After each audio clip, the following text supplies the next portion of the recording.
Hi guys, ഇന്ന് എൻ്റെ community പോസ്റ്റിങ്ങിൻ്റെ field തുടങ്ങുന്ന ദിവസമാണ്. ഞങ്ങൾ ഭയങ്കര എക്സൈറ്റഡ് ആണ് ഫീൽഡിന് പോകാൻ. കാരണം കമ്മ്യൂണിറ്റി പോസ്റ്റിങ്ങിൽ കയറിയിട്ട് ഏറ്റവും ലാസ്റ്റ് ഫീൽഡ് വരുന്ന ഗ്രൂപ്പായിരുന്നു ഞങ്ങൾ. എക്സൈറ്റഡ് ആണോ ഇന്ന് ഫീൽഡിന് പോകാൻ? രാഹുലോ? ഇറങ്ങിയത് പോലുമില്ല ഗൈസ്, ഒരു വീട് പോലും കയറിയില്ല. അതിന് പിന്നെ മടുത്തത്. വീട്ടിൽ നിന്നൊക്കെ എന്ത് വീട്ടിൽ നിന്ന് തിന്നാൻ കിട്ടത്തില്ല, അതുകൊണ്ടാണ് എക്സൈറ്റഡ്. ഗൈസ്, നിങ്ങൾ എക്സൈറ്റഡ് ആണോ പോവാൻ, ഫീൽഡിന് പോവാൻ? ആണല്ലോ. എക്സൈറ്റഡ് ആണോ? ആ കണ്ണീര് തുടച്ചിട്ട് പറയും. ഒരുപാട് മോഹങ്ങളുമായിട്ടൊക്കെയാണ് പോയത് കേട്ടോ. രാഹുലാണെങ്കിൽ ആദ്യമേ പറഞ്ഞാവാൻ മടുത്തെന്ന്. കമ്മ്യൂണിറ്റി പോസ്റ്റിംഗ് എങ്ങനെയായിരിക്കും, എന്തായിരിക്കും എന്നൊക്കെ അറിയാൻ വേണ്ടിയിട്ട് പകുതി എത്തിയപ്പോഴാണ് പച്ചയായ സത്യം ഞങ്ങൾ മനസ്സിലാക്കിയത്. സർവേ ഫോർമാറ്റ് എടുത്തിട്ടില്ല. ആകെ 3 പേരുടെ കയ്യിലും കൂടെ 4 സർവേ ഫോർമാറ്റ് എന്തേ ഉള്ളൂ. അങ്ങനെ പിന്നെ ഞങ്ങളത് പ്രിൻ്റ് എടുക്കാൻ വേണ്ടിയിട്ട് ഒരു കടയിൽ കയറി. ആ കടയിൽ വെച്ചിട്ട് പിന്നെ 2-3 വീഡിയോ ഒക്കെ എടുത്തിട്ട് അവിടെ കണ്ട നല്ല ക്യൂട്ട് സാധനമാണ് ഇത്. നല്ല ഭംഗിയുണ്ട് അല്ലേ? അത് കഴിഞ്ഞിട്ട് ഞങ്ങൾ നേരെ സർവേ എടുക്കാൻ വേണ്ടി കയറി. ഞാനും നൗറിനായിരുന്നു പാർട്ട്നേഴ്സ്. ഞങ്ങൾ 2 പേരുമായിരുന്നു ഗൈസ് പാർട്ട്നേഴ്സ്.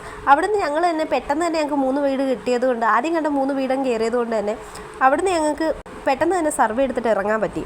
അങ്ങനെ ഞങ്ങൾ സർവേ എടുത്ത് കഴിഞ്ഞപ്പോഴത്തേക്ക് ബാക്കിയുള്ളവർ വിളിച്ചപ്പോൾ അവരുടെ കഴിഞ്ഞിട്ടില്ലെന്ന് പറഞ്ഞു. അങ്ങനെ ഞങ്ങൾ പിന്നെ അവരെ വെയിറ്റ് ചെയ്യുമായിരുന്നു.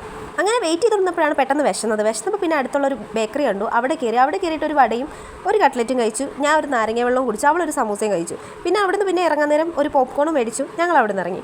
അങ്ങനെ ഇറങ്ങി വീണ്ടും കുറച്ചും കൂടെ നടന്നപ്പോഴാണ് പുന്നപ്ര ബീച്ച് എന്നുള്ളൊരു ഇത് കണ്ടത്. അതായത് ഞങ്ങൾ സർവേ എടുക്കുന്നതിൻ്റെ അടുത്ത് തന്നെ നേരെ കാണുന്നത് തന്നെയാണ് ബീച്ചും.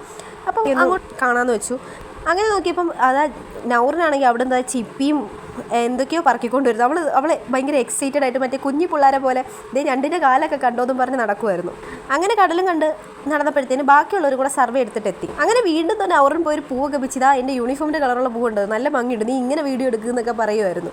അത് കഴിഞ്ഞ് പിന്നെ ഞങ്ങൾ ഇങ്ങോട്ട് നടക്കുന്നവരാണ് ഓർത്തത് എൻ്റെ കയ്യിലൊരു മാങ്ങ കിട്ടിയിരുന്നു ഗൈസ്. ഞങ്ങൾ കയറി വീട്ടിൽ നിന്ന് ഒരു മാങ്ങ ചേച്ചീൻ്റെ അടുത്ത് ചോദിച്ചപ്പോൾ ഒരു മാങ്ങ തന്നിരുന്നു.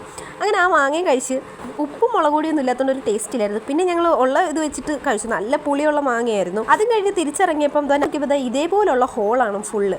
അവിടെ മൊത്തം ഇങ്ങനെയുള്ള ഹോളാണ്. നൗഫൽ പറഞ്ഞത് ഞണ്ടിൻ്റെ ഹോളാണെന്ന്. അതിനകത്ത് ഞണ്ടുണ്ടെന്നാണ് നൗഫൽ പറഞ്ഞത്.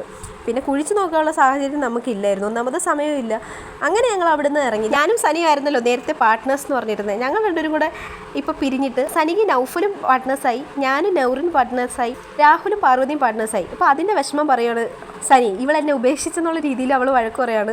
എന്നിട്ട് പറയാണ് എൻ്റെ പുതിയ പാർട്ട്ണർ കൊള്ളാം, കുഴപ്പമില്ല, അഡ്ജസ്റ്റ് ഒക്കെ ചെയ്യാം എന്നുള്ള രീതിയിൽ നൗഫലിനെ കുറിച്ചും പറയുകയാണ്. അങ്ങനെ അതും കഴിഞ്ഞ് കൊണ്ടുവന്ന് വഴിയിലെ ചെമ്പരത്തിയൊക്കെ കണ്ടപ്പോൾ എനിക്ക് എൻ്റെ അമ്മ ഓർമ്മ വന്നു കഴിച്ചു. അമ്മയാണെങ്കിൽ ഇങ്ങനെ പോകുന്ന വഴിയിൽ എവിടെയെങ്കിലും ഒരു ചെമ്പരത്തി കണ്ടു കഴിഞ്ഞാൽ അതിൻ്റെ കമ്പ് ഉറപ്പായിട്ടും വീട്ടിൽ വരും. വഴി വെച്ച് തന്നെ ഞങ്ങൾക്ക് ബസ് കിട്ടിയായിരുന്നു. അങ്ങനെ ബസ്സിലും കയറി ഞങ്ങൾ ഹോസ്റ്റലെത്തി. പിന്നെ ഫുഡൊക്കെ കഴിച്ചു. ഇതായിരുന്നു ഗൈസ് എൻ്റെ ഇന്നത്തെ കമ്മ്യൂണിറ്റി പോസ്റ്റിങ്ങിൻ്റെ ഡേ. ഭയങ്കരമായിട്ട് ക്ഷീണിച്ചായിരുന്നു.